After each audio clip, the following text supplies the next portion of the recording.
আমরা যে জীবনে বিপদে পড়ি, আমরা বিপদে পড়লে আমাদেরকে উদ্ধার করে কে?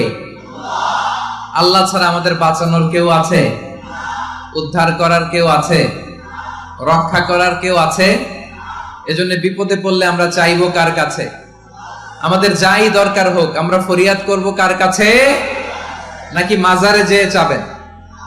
মাজারে যেয়ে চাবেন? অনেকে তো মাজারে যেয়ে কপাল ঘষে, আছে না নাই? মাজারে যেয়ে সন্তান চায়, আছে? এই এলাকায় নাই, এলাকার লোকদের আকীদা খালেস আমি জানি। মাজারে যে কপাল ঘষে আর সন্তান চায়। আচ্ছা, মাজারে গেলে সন্তান পাওয়া যায়? আচ্ছা, মাজারে না গেলে যদি বাচ্চা না হতো, গরু ছাগলের যে বাচ্চা হয় ওরা কোন মাজারে মানত করে বলেন? কথা কি বুঝতেছেন? এই যে প্রতি বছর গরু ছাগল ভেড়া এগুলো যে বাচ্চা দেয়, এরা কোন মাজারে যে মানত করে? এজন্য চাইতে হবে একজনের কাছে, তিনি কে? কবরে যিনি শুয়ে আছে ওই বাবার কাছে সন্তান চাওয়া যাবে? চাকরি চাওয়া যাবে? সফলতা চাওয়া যাবে? সফলতা দেয় কে? সবাই বলেন নাই, আওয়াজ করে বলেন, সফলতা দেওয়ার মালিক কে? এই কথাই রব্বুল আলামিন বলেন, ওয়া ইয়ামসাসকাল্লাহু বিদুররিন ফালা কাশিফা লাহু ইল্লা হু ওয়া ইয়ুরিদকা বিখাইরিন ফালা রাদ্দা লিফাদলি يصيب به من يشاء من عباده وهو الغفور الرحيم الله أكبر আল্লাহ বললেন ওয়া ইয়ামসাসকাল্লাহু বিদুররিন ফালা কাশিফা লাহু ইল্লা হু। আল্লাহ যদি তোমাকে কোনো বিপদ স্পর্শ করায়, আল্লাহ যদি তোমারে কোনো বিপদে ফেলে দেয়, ওই বিপদ থেকে উদ্ধার করার তিনি ছাড়া আর কেউ নাই। জোরে বলেন ঠিক কিনা? তিনি যদি কোনো বিপদে ফেলেন, তিনি ছাড়া বিপদ থেকে উদ্ধার করার কেউ নাই। আর তিনি যদি তোমার প্রতি কোনো অনুগ্রহ করতে চান, ওই অনুগ্রহ ঠেকিয়ে দেওয়ার ক্ষমতাও কারো নাই। আল্লাহ যদি আপনার সফলতা দিতে চায়, পৃথিবীর কোন শক্তি ওই সফলতাকে থামাতে পারে? এজন্য আল্লাহ বললেন, খবরদার, চিন্তা আর আকীদা খালিস করে নাও। ওয়া ইয়ামসাসকাল্লাহু বিদুররিন ফালা কাশিফা লাহু ইল্লা হু। আল্লাহ বিপদে ফেললে বিপদ থেকে উদ্ধার করার কেউ থাকে না। আর আল্লাহ যদি তোমার প্রতি দয়া দেখাতে চান, অনুগ্রহ করতে চান, ওই অনুগ্রহকে প্রতিরোধ করার মতো ক্ষমতা কারো নাই। তিনি তার বান্দাদের মধ্য থেকে যাকে ইচ্ছা তাকে দেন, যত ইচ্ছা তত দেন। তিনি ক্ষমাশীল, তিনি মেহেরবান। সুবহানাল্লাহ। তিনি ক্ষমাশীল, তিনি মেহেরবান। তাহলে এই আয়াত থেকে আমরা বুঝতে পারলাম, আমরা যদি বিপদে পড়ি আমাদেরকে কেউ বাঁচাতে পারে না। আমার বাবা আমারে বাঁচাতে পারে? হ্যাঁ? আমার মা আমাকে বাঁচাতে পারে? আমার বন্ধু আমারে বাঁচাতে পারে? আমার দলের কর্মী আমাকে বাঁচাতে পারে? আমার পীর সাহেব আমারে বাঁচাতে পারে? বাঁচাতে পারে এক মহান সত্তা, উদ্ধার করতে পারে এক মহান সত্তা। চিৎকার করে বলুন, তিনি কে?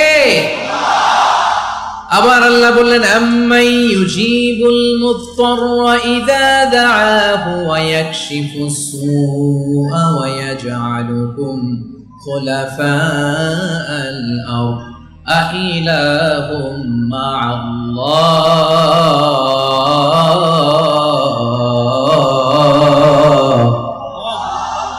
ক্বালিলাম মা তাযাক্কারুন। রব্বুল আলামিন বলেন, বিপদে পড়ে কাতর কণ্ঠে চিন্তাগ্রস্ত হয়ে যখন কেউ ফরিয়াদি হয়ে আল্লাহর ডাকে হাত তোলে, তখন এই ব্যক্তির ডাকে সাড়া দেয় কে?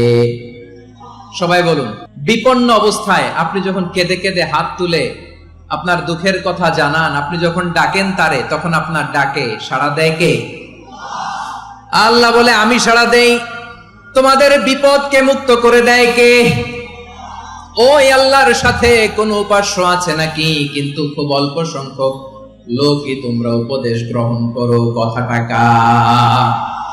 তাহলে বিপন্ন মানবতা যখন কাঁদে, মানুষ যখন বিপদে পড়ে নিরুপায় হয়ে ফরিয়াদ করে, তার ডাক শোনার কেউ নাই একজন ছাড়া। চিল্লায় বলেন তো, তিনি কে? এজন্য আমরা ফরিয়াদের হাত কার দিকে তুলবো? ফরিয়াদের দুটো হাত আমরা কার দিকে তুলবো? এবং খেয়াল রাখতে হবে, মাথার সাথে সেট করে নিতে হবে, আল্লাহ ছাড়া আমাকে উদ্ধার করার কেউ নাই। এই পৃথিবীতে কেউ আপন না প্রিয় ভাই। বিপদে বললে বোঝা যায় কেউ আপন না। আপন শুধু একজন মহান সত্তা, তিনি কে? এটা কি আপনারা খেয়াল রাখতে পারবেন? হ্যাঁ, বিপদে আপদে কেউ আমাদের বাঁচাতে পারে না, তরাতে পারে না, মুক্তি দিতে পারে না, উদ্ধার করতে পারে না, একমাত্র আমার প্রভু ছাড়া, আল্লাহ ছাড়া। চিল্লায় বলেন ঠিক কিনা? মাথার সাথে এটা সেট করে নিতে হবে যে আমাদের পুরো জীবনটাই পরীক্ষা। পুরো জীবনটাই কি? The life is a test. পুরো জীবনটাই পরীক্ষা। এই জীবনে বিপদ আসবে, আপদ আসবে, পরীক্ষা আসবে, সবার জীবনে এটা থাকে। এক একজনের পরীক্ষা এক এক রকম।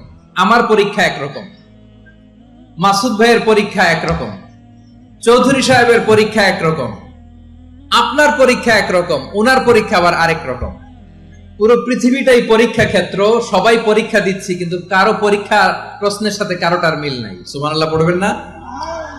পুরোটাই পরীক্ষা ক্ষেত্র, সবাই পরীক্ষার্থী, কিন্তু প্রশ্নপত্র একটার সাথে আরেকটা মিলে না। ওয়ান ডাজন্ট ম্যাচ দ্য আদার।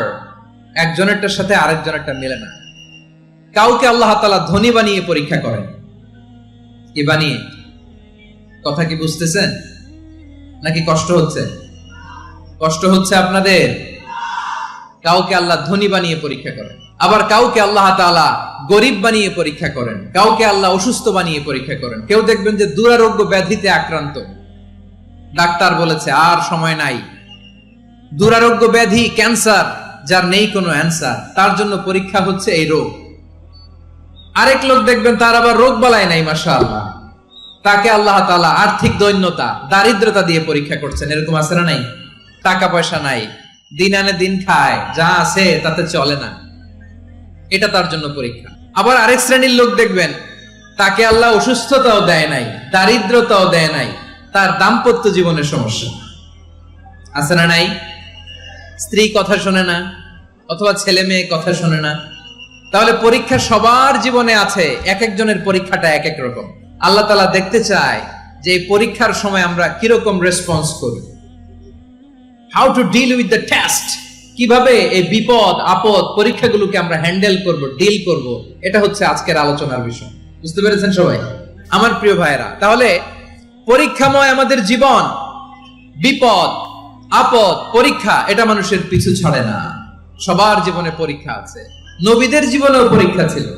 সাহাবারা জিজ্ঞেস করেছেন, ইয়া রাসূলুল্লাহ, আইয়ুন নাসি আশাদ্দু বালাআন ফিদ দুনিয়া, এই দুনিয়ার বুকে কাদের পরীক্ষা সবচেয়ে বেশি? বিশ্বনবী বলেছেন, আল আম্বিয়া। এই পৃথিবীতে সবচেয়ে বেশি পরীক্ষা আল্লাহ তাআলা নিয়ে থাকেন নবীদের। কাদের? নবীদের। সুম্মাল আমসাল ফাল আমসাল, এরপরে নবীদের পরের স্তরে যারা, তাদের পরীক্ষা। এরপরে তাদের পরের স্তরে যারা, তাদের পরীক্ষা। সিদ্দিকিনদের, শুহাদাদের, সালিহিনদের, আল্লাহওয়ালাদের। যার ঈমান যত মজবুত, তার জীবনে পরীক্ষাও তত বেশি। চিল্লায় বলেন ঠিক কিনা?